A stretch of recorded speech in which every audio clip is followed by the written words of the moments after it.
everyone. Steve Harvell with Creative Ventures, and welcome to our latest edition in the Did You Know series. This is a box of Raisin Bran Crunch. Probably wouldn't surprise you that the number one ingredient is whole wheat. You know, there are thousands of flowering plants on the planet. Very few have been really domesticated. Three of them are really important to us: corn, rice, and wheat. Wheat is the staple food for over 2 billion people on the planet. And over the last 10,000 years, it has been cross-pollinated and genetically modified in a wide variety of ways. Now, I want to talk to you a little bit about that. But in particular, I want to talk to you about a very elite club, a fraternity of people, in particular, one person in that club. Now, there's lots of these kinds of fraternities around. Since 1969, only 12 people have actually walked on the moon. In Major League Baseball, there have been over 218,000 games. Only 23 people have thrown a perfect game, and no one's done it twice. Since 1929 in the Oscars, only 6 people have won 3 Oscars. And only one person, the queen of all the Oscars, has won 4, the great Katharine Hepburn. But this is a different fraternity, and not any less important, in fact, maybe even more important. See, there have only been 5 people that have won a Nobel Peace Prize, the Presidential Medal of Freedom, and the Congressional Gold Medal. 3 of these people you're probably very familiar with: Dr. Martin Luther King, Nelson Mandela, and Mother Teresa. Elie Wiesel is another one who wrote the book Night, which sold 30 million copies and brought to the forefront the idea of the quality of life and the sanctity of life, as he was a survivor of both Auschwitz and Buchenwald. And then there's a 5th name to the club: Dr. Norman Borlaug. And you'll probably say, who? I get it. Dr. Borlaug doesn't roll off your tongue, and it should. You know, in 1970, when he won the Nobel Peace Prize, his introductory speech credited him with having saved more than 1 billion lives. Now, Dr. Borlaug was probably found himself in very uncommon company at the Nobel. He was a small Iowa farm boy who failed his first entrance exam trying to get into the University of Minnesota. Later went on to study. He was an agronomist. He was a plant geneticist. He was a botanist.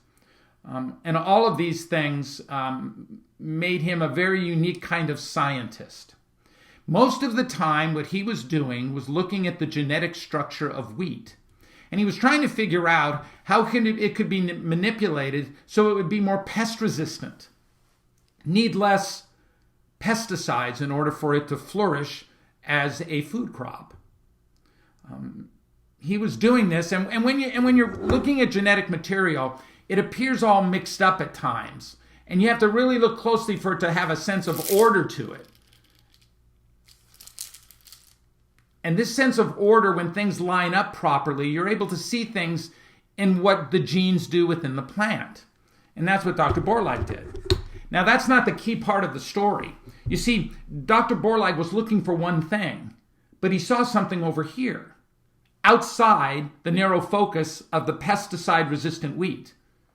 And it was an element of the genetic makeup that allowed him to be able to grow a strain of wheat that had a very thick stalk, and was grown shorter and needed less water. And what this did was it allowed wheat to be grown in areas that couldn't support a food crop before, because when the wind blows wheat, it blows off the nutritional part of the wheat. It's a long, slender grass. But by growing it shorter and having a bigger stalk to it, it was able to hold on to it, able to exist in areas that didn't support wheat.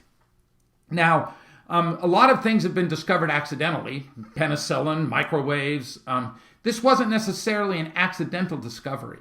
This was in the context of what he was looking for. It's just that he noticed it. He took a small U-turn in the way he did things. And that's a really important facet to have when you're taking a look at an idea. We do this all the time. We'll be working on a client project here, and I'll notice something over here, or my team in Dallas will, and we'll save it over here in what we call the parking lot. We'll move it out and put it over in the parking lot. And the reason this is important is because there's unbelievable value in those things that don't appear right in front of your eyes, that aren't restricted by the blinder of what the project is. And if you can do that, if you can pay just a little attention to something that's moving over here, you might find it has greater value than the project you're working on. I'm going to end my little Dr. Borlaug story on a personal note. I've known about Dr. Borlaug for a very long time. I'm a scientist by education.